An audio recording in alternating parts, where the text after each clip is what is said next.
नमस्कार, मैं अश्विनी कुमार। आज का मुद्दा में आपका स्वागत है। आज हम बात करेंगे संबल तलाशती शिक्षा पर। क्या ताजा हालात में सरकारी स्कूल और वहां की पढ़ाई सुनहरा भविष्य तैयार कर सकती है? इस चर्चा में हमारे साथ होंगे कांग्रेस के शिक्षा प्रकोष्ठ के प्रदेशाध्यक्ष रामगोपाल शर्मा, साथ ही होंगे शिक्षक संघ शेखावत के प्रदेश महामंत्री प्रकाश मिश्रा जी, साथ ही चीफ एडिटर प्रताप राव भी इस चर्चा में शामिल होंगे।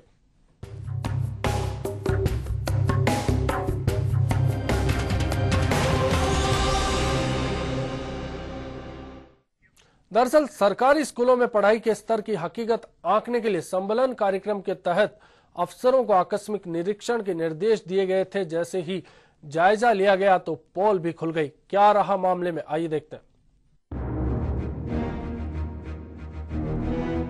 फ्रांस की राजक्रांति के नेता दांते का कहना है कि रोटी के बाद शिक्षा ही किसी भी व्यक्ति का सबसे बड़ा अधिकार है। वास्तव में अगर देखा जाए तो ये शिक्षा ही है जो किसी भी देश के लिए विकास का आधार बनती है। इसीलिए सरकार का ये दायित्व हो जाता है कि देश में भविष्य के लिए शिक्षा देने के बेहतर साधन भी उपलब्ध करवाएं। राजस्थान में शिक्षा के हालात कैसे हैं? सरकारी स्कूलों का स्तर कैसा है? यहाँ विद्यार्थियों को सही सुविधाएं मिल पा रही हैं? क्या देश का भविष्य सही दिशा में जा रहा है? इसी को लेकर राजस्थान सरकार ने शिक्षा संबलन अभियान चलाया है। प्रदेश के सरकारी स्कूलों में शैक्षिक स्तर की जांच के लिए शुरू किए गए इस अभियान ने सभी सरकारी व्यवस्थाओं की पोल खोलकर रख दी है। 20 से 22 सितंबर को प्रशासनिक और जिला स्तरीय अधिकारियों ने स्कूलों का जायजा लिया और जो हालात सामने आए वो वास्तव में चौंका देने वाले थे। खुद सरकारी अधिकारियों ने माना कि वास्तव में कुछ कमियां हैं। भीलवाड़ा, अजमेर, झुंझुनू, सीकर, बांसवाड़ा में सरकारी स्कूलों के हालात काफी खराब हैं। अजमेर के हालात तो ऐसे थे कि बच्चे हिंदी तक नहीं पढ़ना जानते। Bureau report, HBC news.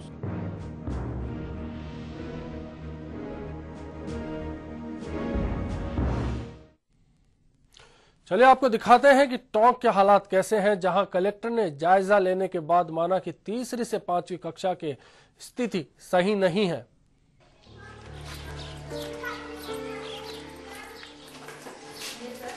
शिक्षा संबलन योजना में प्रशासनिक अधिकारियों ने हर जिले में स्कूलों का जायजा लिया और कुछ स्कूलों में तो जिला कलेक्टरों ने बच्चों को पढ़ाया।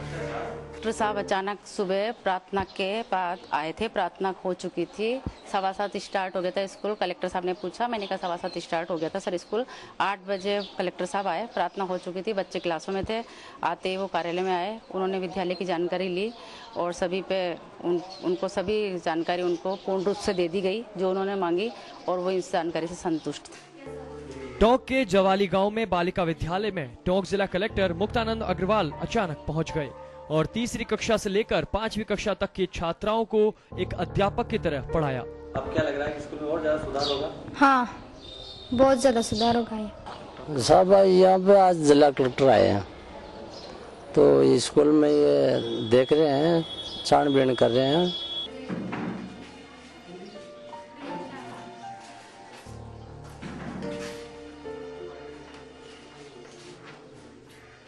इसके साथ ही एक अध्यापक की तरह छात्राओं की स्थिति और उनके ज्ञान के बारे में भी जानकारी ली। जिला कलेक्टर ने छात्राओं के साथ अध्यापिकाओं के ज्ञान का भी जायजा लिया। काफी अच्छा रहा। जैसे अब छोटे बच्चों का था तो उन्होंने मुझे नहीं आ रहा था, उन्होंने कहा कि इनको अगर इनका लेवल ये है तो इन्हें इस तरह से बताइए। और जहां मैंने 8 क्लास को बताया तो उन्हें बहुत अच्छा लगा क्योंकि उन लोगों ने अच्छे से उत्तर दिए थे। कोई टिप्स भी दिए आपको कलेक्टर साहब ने? यस सर, उन्होंने मुझे छोटे बच्चों की जो क्लास है उसके लिए कहा था। किस तरह के टिप्स दिए? उन्होंने मुझसे ये कहा कि आप इन्हें जो स्पेलिंग बताते हैं तो उन्हें बताइए किस तरह बनती है ये स्पेलिंग। द्वारा 3 दिवस का संबलन अभियान चलाया गया है जिसमें विद्यालयों में विशेष रूप से कक्षा 3, 5 और 8 इसमें हिंदी, विज्ञान, गणित और अंग्रेजी, इन 4 विषयों में बच्चों के लर्निंग की क्या स्थिति है, टीचर्स किस तरह पढ़ा रहे हैं, जो लर्निंग मटेरियल समय समय पर विभाग ने दिया है स्कूल्स को उसका यूज़ हो रहा है या नहीं हो रहा है, किन किन विधाओं से बच्चों को पढ़ाया जा रहा है, एक्चुअली बच्चे कितना सीख रहे हैं, उनका स्तर क्या है। इस विषय में जो विस्तृत और गंभीर रूप से अवलोकन प्रपत्र के अनुरूप अवलोकन करने और इंस्पेक्शन करने आए हैं।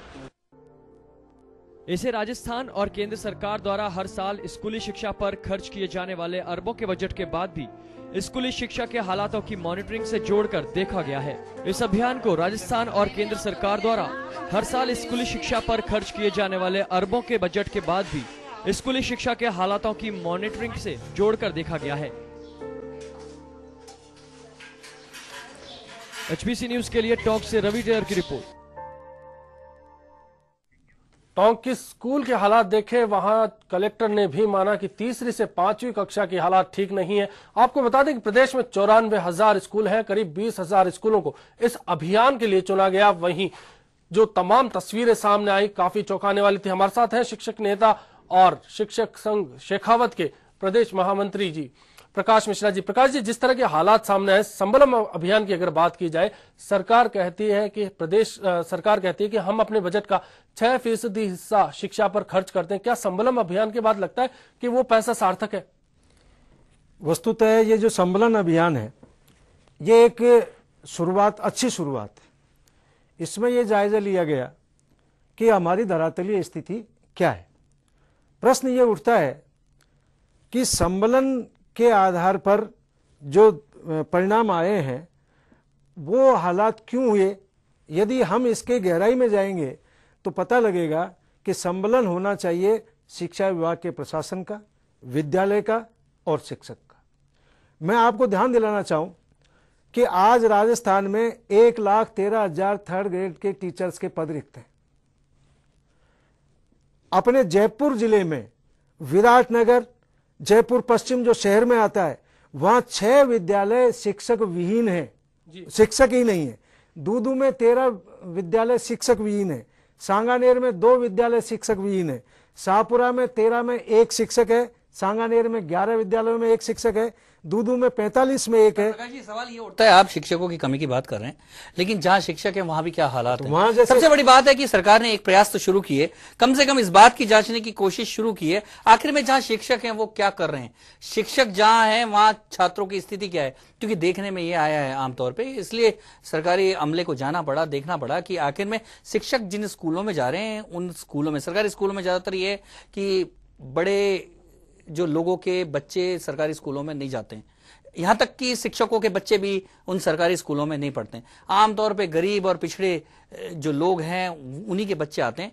आखिर में सरकार का यह प्रयास कि आखिर में देखा जाए, इतनी सरकार खर्च कर रही है, क्या शिक्षक जहां लगे हैं क्या वो जो खर्च हो रहा है उनके ऊपर क्या उसकी पूर्ति तो हो रही है? और लगता है कि मुझे इससे अब शिक्षकों के बीच में भी थोड़ी सी हलचल होगी और निश्चित तौर पे उसका लाभ जो गरीब और जनता और आम आदमी जो उन स्कूलों में जाता है उसको लाभ मिलेगा। देखिए, पहली बात तो ये धारणा बिल्कुल गलत है। शिक्षक पूरी निष्ठा से अपना काम करता है और जहां स्टाफ पूरा है, जैसे जयपुर शहर में MNIT में जहां पर स्टाफ पूरा है, वहां जब कलेक्टर साहब गए तो 8वीं के बच्चों ने 71 और 99 का पढ़ा भी सुनाया और लिखा उसको। हालात इसलिए बने कि सरकार ने कभी ये मूल्यांकन ही नहीं किया।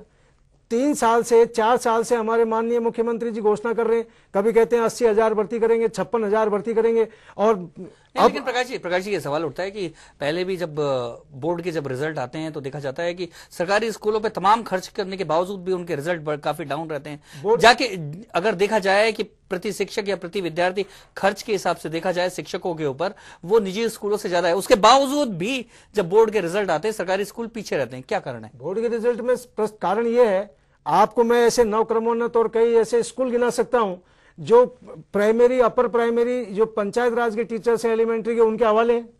इन्होंने वहां स्टाफ नहीं लगा रखा। सरकारी पक्ष की बात करेंगे, सरकारी पक्ष की बात करेंगे। कुछ देर में हमारे साथ कांग्रेस के प्रदेशाध्यक्ष जुड़ेंगे, तब सरकारी पक्ष की बात करेंगे। संबलम अभियान की अगर बात की जाए, अभी के हालात में क्या लगता है, पहल सार्थक है, उसके बावजूद कहां कमियां लग रही है आपको? पहल ये निश्चित रूप से अच्छी है, बशर्ते कि इससे प्रेरणा लेकर के इस बात का निदान किया जाए कि ये हालात क्यों बने और उनको दूर करने के लिए क्या उपाय होने चाहिए। तो हमारे संगठन ने इससे गहराई से विश्लेषण किया और हम इस नतीजे पे पहुंचे कि 3 तरह इसका संबलन किया जा सकता है। पहले तो विभागीय ढांचे को मजबूत किया जाए। आप देखेंगे एक BO के अंडर में जहां 1400 से 1500 अध्यापक होते हैं, 1000 स्कूलों की वो मॉनिटरिंग करता है। वहां पर ऑफिस में न तो उसके पास कंप्यूटर है, न नेट है, न उसके पास मिनिस्ट्रियल स्टाफ है। लेकिन प्रकाश जी इस बात से कोई भी सहमत नहीं होगा, क्योंकि ये वही सरकारी स्कूल हैं जहां से तमाम देश की मेधा निकली थी। देश की मेधा यहीं से, इन सरकारी स्कूलों से निकली है। पहले कोई इतने निजी स्कूल नहीं होते थे, उनके पास कोई साधन नहीं थे, लेकिन केवल शिक्षकों का संबल था, शिक्षकों का एक आत्मविश्वास था, शिक्षकों की एक कर्मठता थी, विश्वास था, जिसके दम पर अच्छे अच्छे विद्यार्थी इन सरकारी स्कूलों में। लेकिन अब क्या ऐसा परिवर्तन आ गया कि आज शिक्षक को कंप्यूटर चाहिए, सुविधा चाहिए, साधन चाहिए? मैं स्कूल की बात नहीं कर रहा हूं सर, मैं विभागीय उसकी बात कर रहा हूं, संबलन की, विभाग को सुदृढ़ीकरण की। अब आप नीचे जब आएंगे, जब आप देखेंगे आज से जिस जमाने की आप बात कर रहे हो, वहां पर छात्र संख्या के अनुपात में अध्यापकों की कमी कभी नहीं रही है। ये जब से 91 से इन्होंने जो आर्थिक उदारीकरण का और ये 5वां वेतन लागू किया और वर्ल्ड बैंक ने ये शर्त रखी। प्रकाश जी, तमाम सवाल हैं, तमाम पहलू है, चर्चा करेंगे। उससे पहले देखते हैं कि भरतपुर के हालात क्या है। वहां करीब 207 स्कूलों को चुना गया संबलम अभियान के लिए। भरतपुर में भी खुद जिला कलेक्टर गौरव गोयल ने शिक्षण में गुणवत्ता के आकलन हेतु 3 दिवसीय संबलन अभियान के तहत स्थानीय स्कूलों का जायजा लिया। वे मोहल्ला गोपालगढ़ में स्थित उच्च प्राथमिक विद्यालय और सिविल लाइंस पहुंचे। वहां उन्होंने बच्चों को पढ़ाया और उनकी बौद्धिक जांच के प्रश्न पूछे। कक्षा 3, 5 और 8 के बच्चों से संवाद करेंगे। उनका हिंदी, अंग्रेजी और गणित विषय में कितनी पकड़ है उसका आकलन करेंगे और साथ ही विद्यालय में गुणवत्ता सुधार करने के लिए क्या किया जाना चाहिए, इस संबंध में पूरा विश्लेषण कर अपनी रिपोर्ट सौंपेंगे। वहीं बच्चों को दिए जाने वाले भोजन की जांच करी और खुद भी वही खाना खाया। संबलन कार्यक्रम पूरे राजस्थान में 20 से 22 सितंबर तक चलेगा। शिक्षा संबलन योजना के तहत जिले के 207 विद्यालयों का जायजा लिया जाएगा।